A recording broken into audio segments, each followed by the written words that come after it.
What is good, everybody? Welcome back to another video of MD After Dark. I'm Michael Hernan here in the man cave here. I see you got the Bucks pictures back there. And today, it's the big one. I told you guys about a video about what I did for Army Navy, the LA Bowl, and the Heisman preview. Now, here are my college football playoff predictions for this year. And first of all, starting off, we have I'm going to talk about here Alabama and Oklahoma. These two in the first round. So Alabama, of course, is the 9th seed. Oklahoma is the 8th seed. So when looking at these two teams, they're both in the SEC this year. These two faced off in Tuscaloosa earlier this year. In that one, Oklahoma, I believe, winning by a final score around like 31-24 or something like that. Correct me if I'm wrong. But it looked like Oklahoma's defense was basically the main reason why they won that game.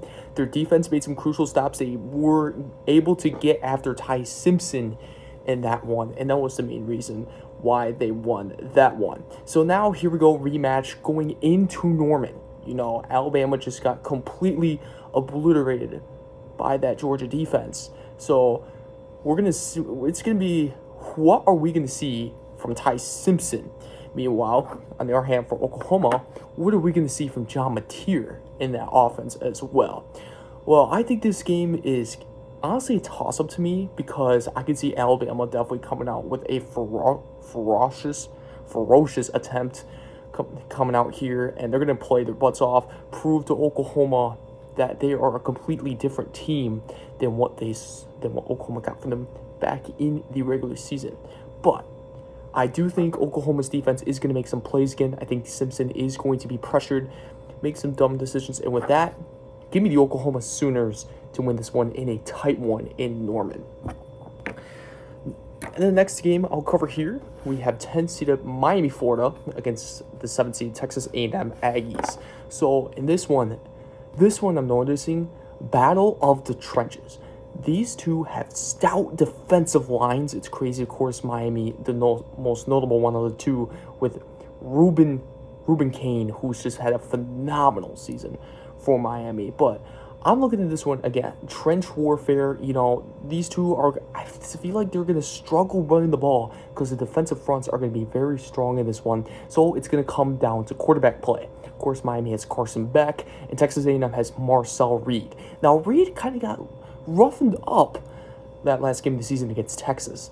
Of course, that Texas defensive line was able to get to them. But then there was at times, Carson Beck made some mistakes, in the Louisville game, and of course against the SMU games, where he kind of threw some picks, kind of played some sloppy ball. And meanwhile, you kind of saw that from Georgia a little bit last year. But Carson Beck, he has had a solid season, but of course he did play in ACC schedule. Meanwhile, Marcel Reed played in the SEC, played all those defensive fronts. But again, this is another toss-up to me. I mean, this is going to be a very good football game. But at the end of the day, the game is played in Kyle Field, the home of the 12th man. And with that, I think the crowd noise really gets to the Miami offense. I think they'll have less communication and that stuff. Meanwhile, I think Texas A&M will thrive. I think Marcel Reed will have a much better game in this one. So with that, give me Texas A&M to win this one. All right, and then the next game I want to talk about, sorry, Tulane fans, I do not have a Tulane helmet. So I just got to roll this SEC helmet. They're the 11th seed taking on 6th-seeded Ole Miss. Now, these two faced off each other again, another rematch. They faced off at the beginning of the year, in which Ole Miss just completely annihilated Tulane 42-10. But this is a much different Tulane team because they played in the American Athletic. They did have 2 losses. Of course, that Ole Miss loss. And then they also had a stupid loss to UTSA there. But ever since the UTSA loss, Tulane has been playing very good football, and they've been winning with Coach John Summerall, who's eventually going to leave for Florida. But anyway, Summerall is still going to coach here. But here's the main difference. Lane Kiffin accepted another job at LSU. He's not coaching for Ole Miss. He's done coaching for Ole Miss, and he's moving to LSU. So the main thing is, how is Ole Miss going to respond without Lane Kiffin? And that's basically going to be the main storyline. Now, I think this game is going to be a lot closer than the first one, mainly because I think Ole Miss is kind of go off sluggish, kind of demoralized from that Lane Kiffin loss. I think Trinidad Chambliss is still going to play a great game for Ole Miss, but I think Jake Retzlaff, I think he'll play good for Tulane as well. I think Tulane is going to score a lot more points than they did in the first matchup. I think this is going to be a lot closer, but at the end of the day, the game is still at Ole Miss, and I think Ole Miss is by far the superior team. But I think Tulane kind of gets off to a faster start than last meeting, but I think Ole Miss will eventually rally, and they'll eventually win the football game. So give me the 6 seed Ole Miss Rebels. In the last game of the first round here, again, sorry, James Madison fans, I do not have a helmet of yours as well. I just only have the Power 4 college teams from 2014 to 2022, so I apologize for that, but I'll just use this Big Ten helmet for you guys here. And they're the 12th seed. They are going against 5th-ranked Oregon. Okay, so this one, I'm sorry, James Madison. I'm very sorry. This one's going to be a blowout. I'm very sorry. I'm rooting for you guys. I'm rooting for the group of 5 because I've been hearing all over the media, Paul Feinbaum and all them guys are just nailing the group of 5, how they don't belong here. But at the end of the day, Virginia choked in the ACC championship game. Why did you let Duke win the ACC? So Tulane and James Madison definitely deserve to be in here because ACC doesn't deserve it all bit because Duke won it. You kidding me right now? And plus you got Miami in it. So who cares? But anyways, I do think Tulane and James Madison are both deserving in this. But man, James Madison is going up against a tenacious, ferocious, physical front from Oregon. Their offensive line, their defensive line is just crazy. Of course, they still got the Mateo Uyangale. He's still there for Oregon. He's a really good defensive lineman. And I just think Oregon, plus cold temperatures as well in the Pacific Northwest, in Eugene, Oregon is going to absolutely play smash mouth football. Dante Moore can run the ball a little bit, but I'm looking at Jordan James, the main runner for, and also Noah Winningham. I'm looking at those two runners to have a heyday. I think there's this Davison as well for Oregon, but Jordan James and Noah Whittington are those two backs that I'm looking to have an absolute blazer of performances against James Madison. With that, I got the 5th-ranked Oregon Ducks winning big. They're just going to be a far physical team than James Madison, and plus the cold is going to help them too. Yeah, give me the Ducks. And now that'll take us into our second round matchups. And first of all, let's see what we got here. Let's go with, let's do this one matchup first. Okay, now we got 5th-ranked Oregon here against 4th-ranked Texas Tech. And I think this one, if I remember at the top of my mind here, this one is in the... Okay, so Indiana is playing in the Rose Bowl. Georgia's playing in the Sugar Bowl. Ohio State is playing in the... what are the 2 bowls this year? I think the 2 bowls are Orange and Cotton, I think. Those are the 2 bowl games. Yeah, but anyways, I believe these two are playing in the Fiesta. Yeah, these 2, I think, would be playing in the Fiesta Bowl, if I'm sure. But anyways, looking at these 2, I think these 2 are, again, very physical teams. They have really good defenses as well as good offenses as well. Of course, Texas Tech probably has the best linebacker in the country, Jacob Rodriguez. What that man has done for Texas Tech has just been incredible. Texas Tech has always been known as, all offense. They have no defense at all. Jacob Rodriguez came in and he just somehow single-handedly changed that. It's not just him, but there's a lot of other contributors as well. But Texas Tech, man, there used to be all offense and no defense. But now Jacob Rodriguez has led this team into one of the best defensive units in all of college football. It's crazy in my mind to think that Texas Tech is a good defensive team. That's just crazy. Meanwhile, you all know that Oregon is a good defensive unit as well. But now the offense for Texas Tech, led by quarterback Baron Morton, who I thought has always been good. I remember first watching him in 2023 against TCU. He looked mad good. Him and Josh Hoover looked really good in that one. That was a shootout, that TCU game. Ever since, Baron Morton has led the change for this Texas Tech team and actually now won them a Big 12 title, and now they're in the college football playoff. But I just think Oregon is on that redemption arc. You know, they got that 1 seed last year, but they just got humiliated by Ohio State in the Rose Bowl in the quarterfinals last year, the CFP. So I think Oregon, Dan Lanning is going to get those guys fired up. They're going to run the football on them. It might a little bit work. You know, they got that tandem. They're going to try to run it, and plus Dante Moore can make plays as well. So with that, give me the Ducks to take down Texas Tech in my first projected upset of the college football playoff so far. All right, next one, we have 6th-ranked Ole Miss here against 3rd-ranked Georgia, and I believe this one is in the Sugar Bowl, if I'm right. So these two, of course, this is another rematch going from the beginning of the year where Ole Miss was kind of in it a little bit, but Georgia mainly, they won the football game in Athens. But meanwhile, this game is now going to be played in Louisiana. So kind of closer to Ole Miss. So expect more Ole Miss fans to be there rather than Georgia fans. But as you saw, Georgia has looked impressive recently. Like Gunnar Stockton has been good for pretty much the entire year.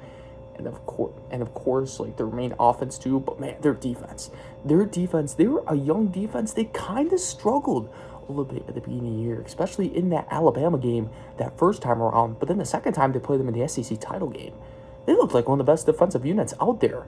Just ferocious, and they get after the quarterback. You know, they're a very good football team. And I think Georgia is playing a lot better than what they were at the beginning of the year. And they're just going to keep getting better as well. And plus, they're going up against an Ole Miss team without their head coach, Lane Kiffin, who abandoned them during the playoff run.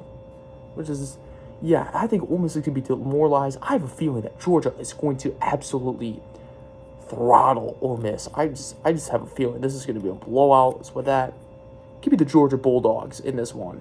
With their physical style of play, they'll definitely win this one.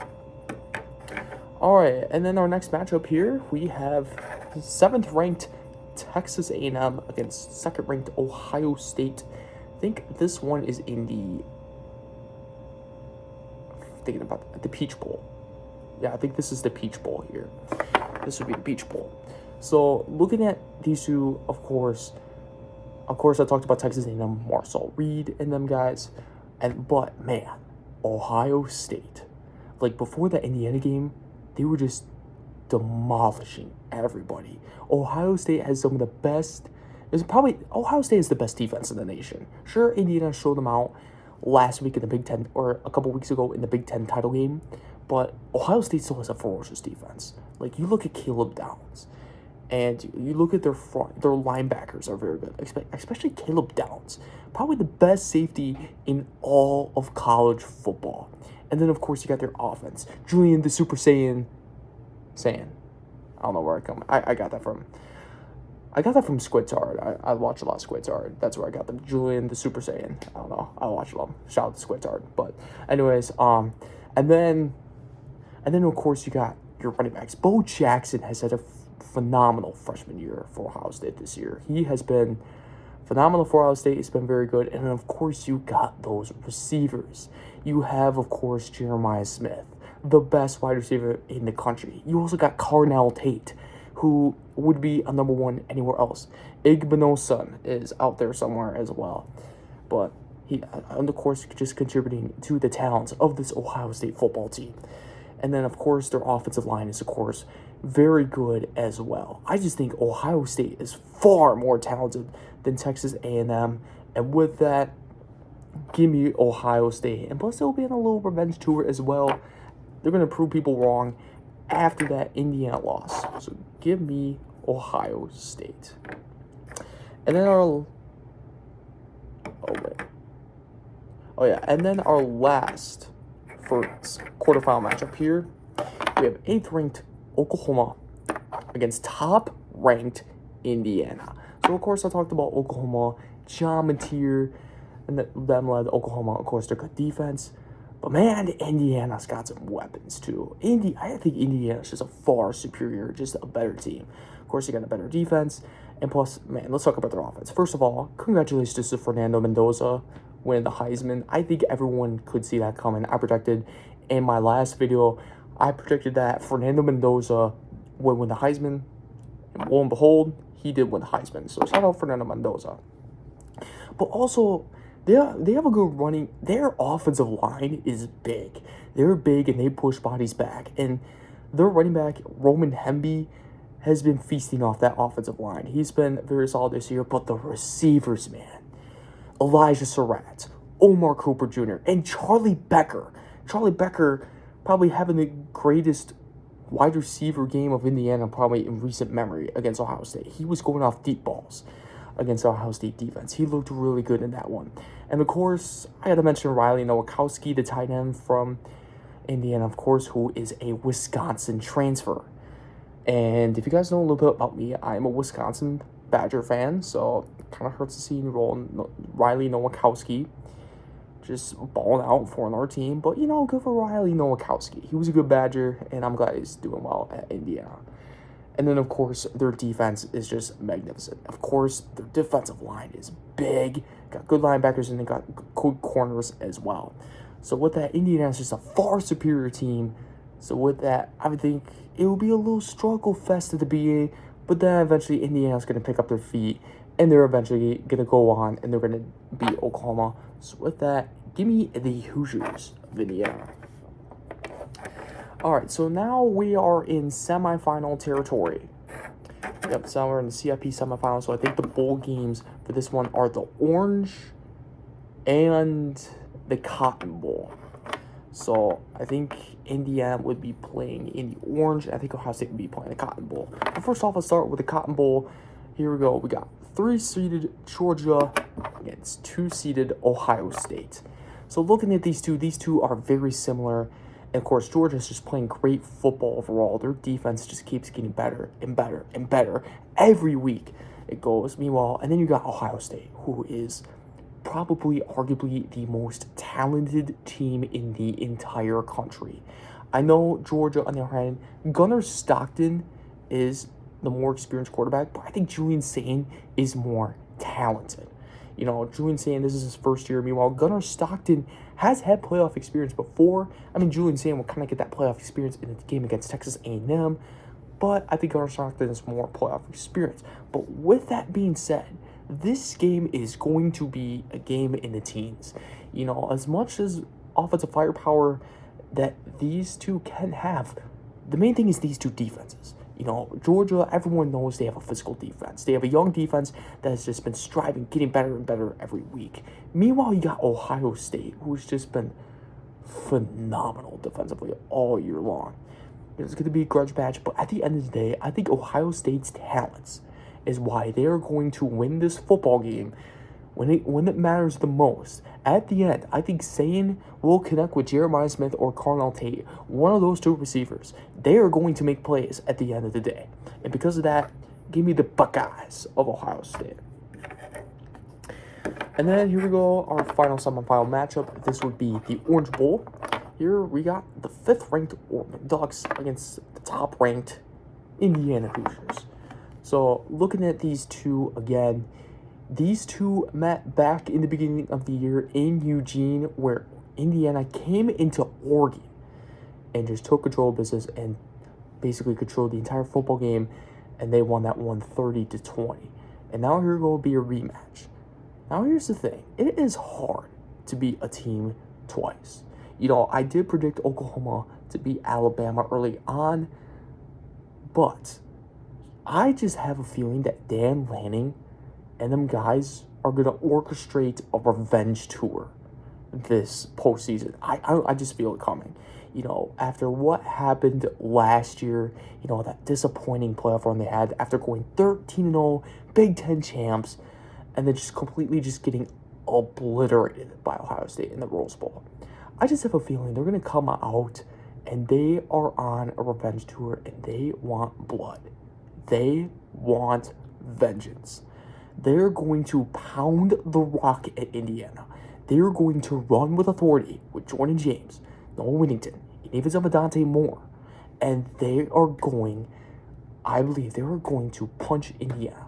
But Indiana's going to respond too. Remember, they have Kurt Signetti as their head coach. So Indiana's, of course, going to be ready to play. But I think in the matters, what happens more? I think Oregon is going to make plays down the stretch. I think Dante Moore is going to find a way to get the job done, and I think they are going to stun Indiana. And with that, give me Oregon to beat Indiana. I know most of y'all will probably have Indiana as your national champion, but me, I just think Oregon is out for blood.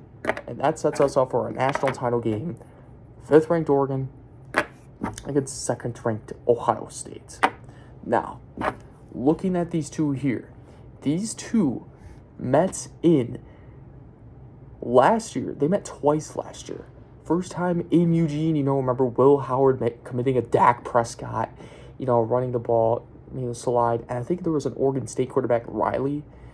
Riley made a huge mistake, and the game is over, against Cal.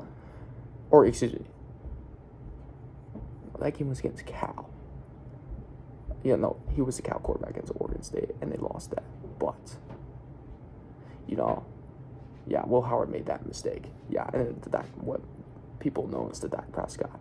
And then, in the Rose Bowl, Ohio State obliterated Oregon, just absolutely 41-21, Jeremiah Smith legacy game. Now, these two are meeting once again in the national title. Who do I have this time? Will Oregon prove it what they did in the regular season, or Ohio State just do the same thing? Like I said before, Oregon is on the revenge tour.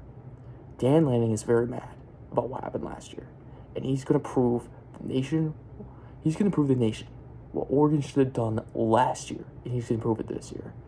And with that, I know Ohio State is far more talented, but Oregon is going to absolutely just throw off the kitchen sink. And with that, give me 5th-ranked Oregon to be your 2026 CFP National Champion. That'll do it for the college football playoff predictions. Sorry if my voice isn't that clear enough. It's a very quiet household. I think everybody's asleep. I'm the only one up right now. I'm recording this late at night. So yes, it's MD After Dark video. It's after dark. I've been recorded the first one during the day, but this time it's nighttime. So it makes sense. Hopefully this is a long enough video for y'all. Thank you for tuning in into this one. Thank you all for watching. What do you guys think? Do you guys think I'm a genius, or do you think I'm a moron? I don't know. Let us know down below. Thank you for watching. See you next time.